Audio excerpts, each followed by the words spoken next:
Seems like that's a little off.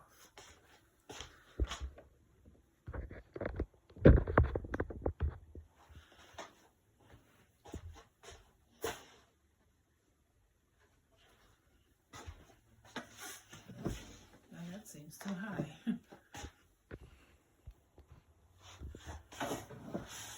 Okay.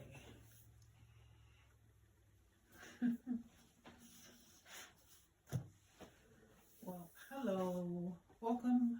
Welcome back. Thank you for stopping by. Yes, my name is LaShonda. I don't know what is going to be the name of this series. So far, I'm thinking just after trauma. And what I'm thinking is because it's so much that comes after trauma that I'm just going to continue to base it off of that. So it can be life after trauma, salvation after trauma, hope after trauma, regulation after trauma, dysregulation, so on and so forth. You get the gist. This is clinically me though. But yeah, it's basically going to be faith-based with psychological aspects, psychosocial aspects, I want to say. But anyway, what I wanted to talk to you about today is false prophecy. Excuse me, my flip-flop fell off. What I want to talk to you today about is like the disappointment of false prophecy. Because I've had the experience, but if I really look back over the years, I've had this many times before. You know how every beginning of every year that, you know, the man of God or woman of God will be like, oh, this is going to be your year. And I kind of feel like most of the time they was lying. Because, you know, I had so many things that were just like year in, year out disappointments. And I'm not blaming them for it, you know, I'm just saying that they weren't really accurate when they spoke that to me and some of the other people I saw in my, you know, immediate surroundings. But nowadays we have the internet, so there's like a larger platform for prophesying and whatever, you know what I'm trying to say. And I'm not trying to get into the, like, you know, talking bad about people or anything like that. I just want to talk about the feelings of disappointment when you believe in a prophecy and it doesn't come to pass. But I will say there is a couple of scriptures that we are warned about false prophets, about false prophecy and how to avoid it. Here we have Matthew 7:15. So let's see what this one is. And again, you guys know I'll just be using, what did I say, 7:15? I just used AI for these. Just to give me some help. 7:15. You will know them by their fruits. Beware of false prophets who come to you in sheep's clothing, but inwardly they are ravenous wolves. You will know them by their fruits. Do men gather grapes from thorn bushes or figs from thistles? Even so, every good tree bears good fruit, but a bad tree bears bad fruit. A good tree cannot bear bad fruit, nor can a bad tree bear good fruit. Every tree that does not bear good fruit is cut down and thrown into the fire. Therefore, by their fruits you will know them. So, even in that, like halfway through that, it was off of the supposed false prophets and onto me. What fruits am I bearing and why? That is the question. That is the concern. Why is it happening? We want to know. But yeah, like immediately after the beware of false prophets, wolves in sheep clothing, okay, we got that. We'll know them by their fruits, okay, we got that. Now, let's take it inward. how I've been talking to y'all about intra. Let's take it inward.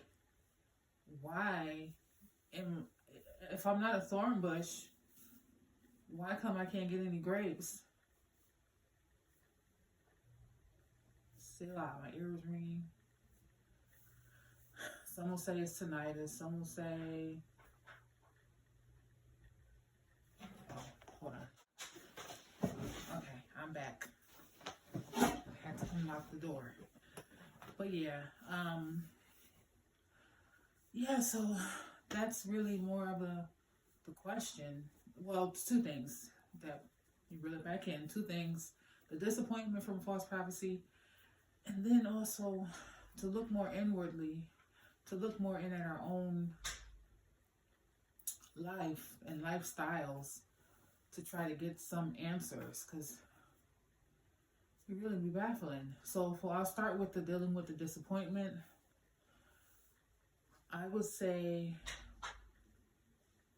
only God knows, and we have to put and keep our faith and trust in Him, and not only just keep our faith and trust in Him, but keep our faith and trust in Him for Him, not just because we're expecting Him to do stuff for us.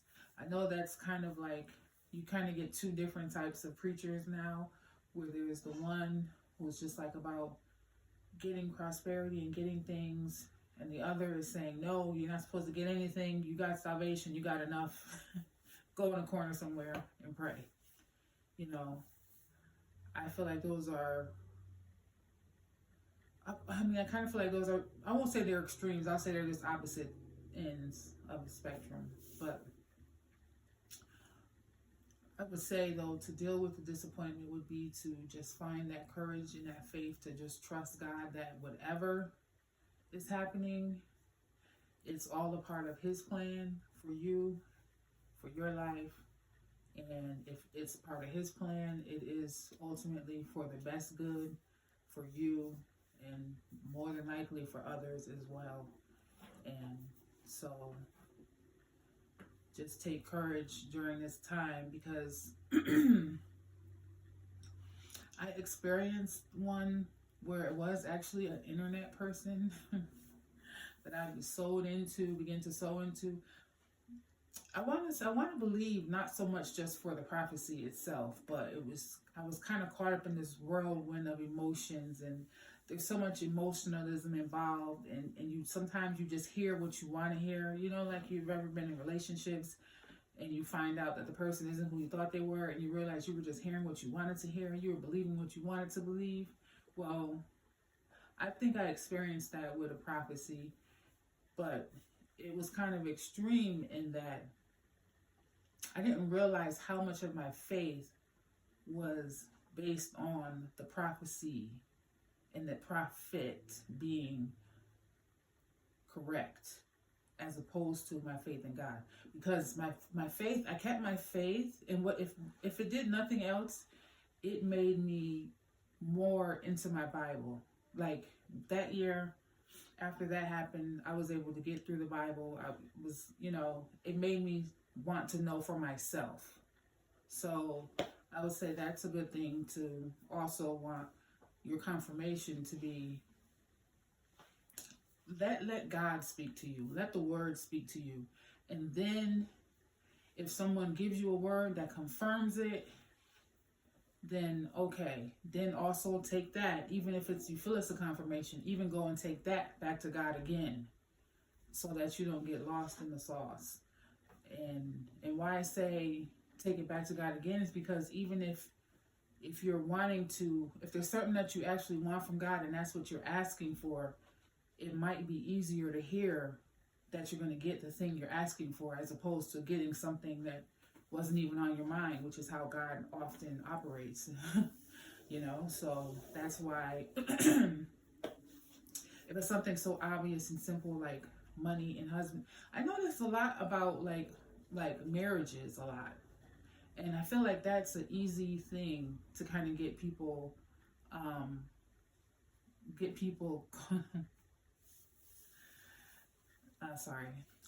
that's an easy thing to get people riled up, and you're like, oh, you're going to get And it's easy for me to say because like I have been broken down so badly that I'm not even expecting or hoping or looking forward to that. My prophecy would be something else. They couldn't get me with that. With that, oh, you're gonna get a husband. I'd be like,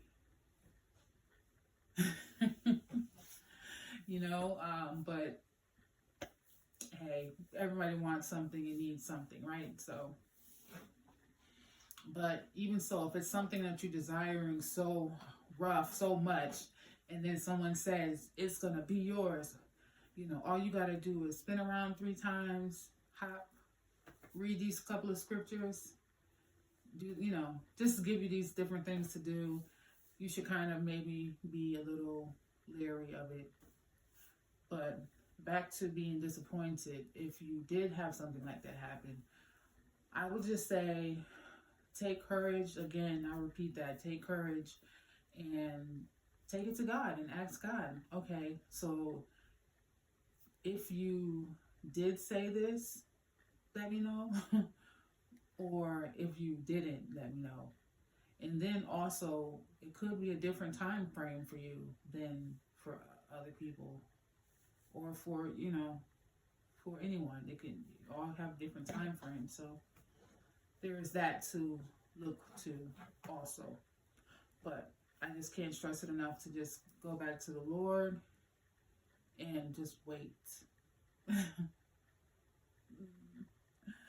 I know, like, such a bummer, but yeah, just wait is what I would say.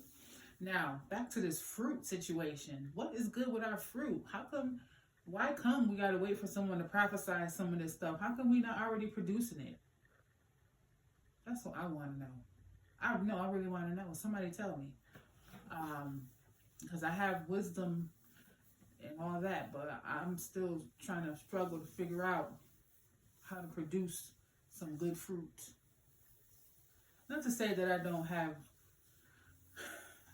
good fruits. I think right now I'm really thinking more material than I am thinking spiritual. I think I have some spiritual fruits. But the good spiritual fruit will help me to endure during the time of lack or dryness, those various seasons that we're in. We're not always in just a lackluster. We're not always in just an abundant season. So I think that is one of the fruits that we could definitely benefit from utilizing. But yeah, that's pretty much what I wanted to talk about, y'all. I just wanted to talk about that, dealing with that disappointment of when you had so much faith in a prophecy and it just did not come to pass, like, at all. Like, in fact, probably the opposite happened. That shouldn't be a reflection of God. It should be a reflection of our own self, because what we chose to believe in, maybe we didn't vet it out good enough before we just disbelieve what we wanted to believe. So with that being said, stay encouraged, be encouraged, don't give up, don't quit before the miracle happens. And yeah, that's all. I just wanted to drop by and say hello, and that was on my mind a little bit. There's been a lot going on recently with prophets.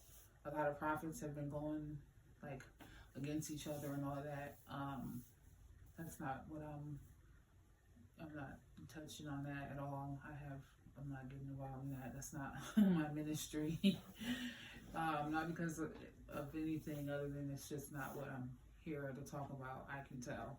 So yeah, but what I can say is believe in the Lord and speak to the Lord and listen for the Lord. Journal, because you can get spoken to through that as well. And always be careful. If it's something that you really, really want and you feel like the world would end if you don't get it, be careful of that thing, because that could be an idol, honestly. It really can be like a really sneaky version of an idol. So we definitely don't want that, because that's like in them commands. Sorry, I don't mean to talk like I'm so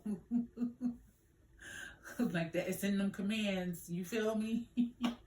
You know what I'm saying, though. It is in the commandments. So we don't want to know God's before Him. And you don't want to desire anything so strongly anyway. It's not a good feeling, you know. Sometimes we got to let go and let God and just let what He wants to give us outside of our petitions and prayer. That's another scripture I do know. Make your requests known through prayer and supplication with thanksgiving. Okay, with prayer and supplication and thanksgiving, let your requests be made known, and let the peace of God, which surpasses all understanding, guard your heart and mind through Christ Jesus. I know the rest too. You want me to do another verse? No, but seriously, you still let your requests be made known, but hopefully it's more of a relationship and a conversation. It's not so one-sided. Because sometimes I just be feeling like, Lord, I am so tired. I feel like I be begging you all the time. I'm sorry. I'm sorry. I'm always needing something and wanting something and asking for something. So sometimes I just be kind of like, I'm going to try not to ask for anything. Just say thank you. Thank you, thank you, thank you, thank you, thank you. There goes the Thanksgiving right there. If you can't think of, like, so say you're not going to ask for anything else, what can you do? Just say thank you. Thank you. Thank you, thank you, thank you, thank you, thank you, thank you. Thank you, thank you, thank you, thank you, thank you. Like, repeatedly. Even though it's not in vain repetition, but the more you say thank you, the more it reverberates, the more it just resonates in the soul. When you like, thank you. I don't even have the mind to know what I'm thanking for, but I know that I have so much to be thankful for. So it's just like a very, very, very humbling and honorable feeling to say thank you, thank you, thank you. So anyway, thank you for stopping by, checking me out. I know I've been a little bit all over the place, and I'm hanging in there, y'all. Keep my prayers, keep my praying my strength in the Lord, and I'll pray your strength in the Lord. Until next time, peace.